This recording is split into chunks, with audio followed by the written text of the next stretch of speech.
Hello' friends, এয়া আমি গৈছোঁ সাহিত্য সভালৈ। আপোনালোকক দেখাই আছিলোঁ নহয় মই সেইদিনা সাহিত্য সভা হ'ব বুলি। আজি এয়া ডে' 1। আমি ডে' 1ত গৈছোঁ। আবেলি 3টামান বজাত ঘৰৰ পৰা গৈছোঁ।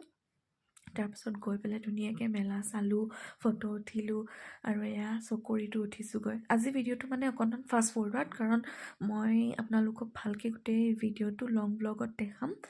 মানে 1 মিনিটতে ইয়াত মই গোটেইখিনি কভাৰ কৰিব নোৱাৰোঁ, সেইকাৰণে মই লং ব্লগতে গোটেইখিনি ভালকৈ দেখাম। আজি ইয়াত মই কি খাইছোঁ, কি কৰিছোঁ এইটোৱে দেখাইছোঁ। ফাৰ্ষ্ট আমি খালোঁ পুচকা, তাৰপাছত আমি খাইছোঁ পপকৰ্ণ আৰু কেণ্ডি ফ্লক্স, তাৰপাছত আকৌ এয়া চিংৰা 10 টকাত 4টাকৈ দিছিলে, খাবলৈ ভালেই লাগিছিল। তাৰপাছত ল'লোঁ আকৌ আনাৰস, আমি 3জনী খালোঁ। খাই পেলাই আকৌ গৈ মায়ে মিছল, তাৰপাছত এয়া বগৰী ল'লে। বগৰী আমি খাইছোঁ, কিন্তু মিছলটো মায়ে ঘৰতে খাবলৈ লৈ আহিলে। আৰু আমি ঘৰলৈ আহি আছোঁ। আকৌ কালি